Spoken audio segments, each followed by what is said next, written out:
Today is December the 6th, 2024. This is Carmen bringing you your daily Bloodborne Remaster update. No news on a Bloodborne Remaster today. No news on the emulator either. We're still caught up on that. No real gaming news to go over either. At the start of next week, we'll go over like what I think will be at the Game Awards. But again, I think it's going to be kind of a light year. At least I think so. I'm pretty sure Crimson Desert will be there. Lies of P's DLC is almost guaranteed to be there. And maybe a couple of other things. My big thing that I'm holding out for is whatever the new Turok game in development by Saber Interactive is. That's what I'm looking forward to. I love Turok. So, hey, if that is real, because that was from a relatively credible leak. If that's real, that's what I'm looking forward to most. In other news, we finished Elden Ring's base game today. I finished every single Remembrance boss. Every single boss that I need footage for in the base game is done. So, I can say that Placidus Axe is a good boss, if a bit simplistic. You know, he's got like a handful of attacks. His AI seems more confused than anything else. It's more of a mercy killing, really, in that boss. He really does just kind of seem discombobulated, but whatever. Fun enough fight. You know, it's a fight you can win without really understanding what he's trying to do, so whatever.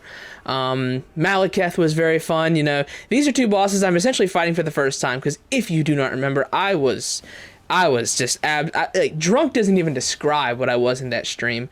I was absolutely smashed when I fought those two.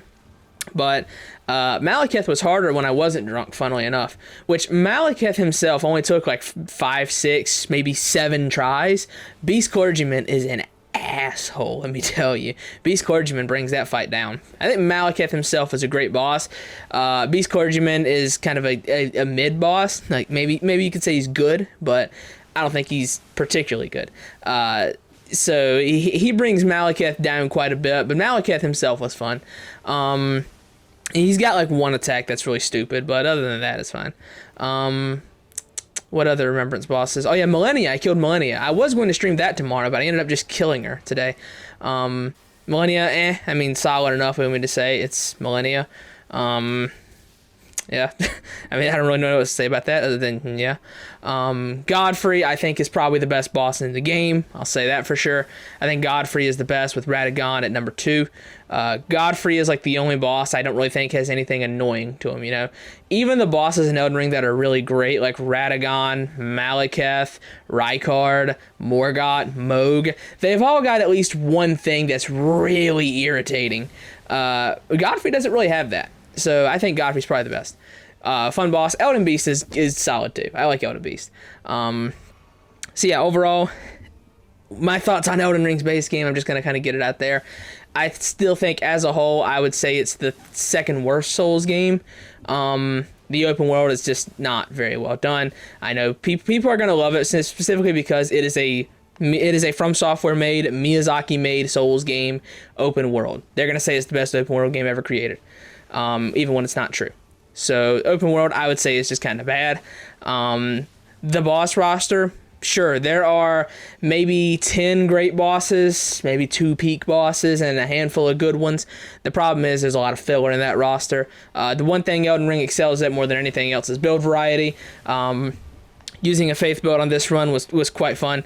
I like that a lot. So yeah, overall, I mean, hey, what do you want me to say? I would still say it's my second least favorite Souls game, only beaten by Dark Souls 1. So yeah, anyways, tomorrow we will be live with Shadow of the Erdtree. We'll be going live at probably around 11 a.m. Eastern Standard Time. We're going to start getting footage for Shadow of the Erdtree. We're going to be getting footage for every single boss in the DLC, more or less. I chose not to get base game Demi-Human Queen and Deathrite Bird footage because they were scaled so low compared to where I was, but these ones in the DLC are scaled higher, so we'll do that. Anyways, I'll go ahead and get out of here.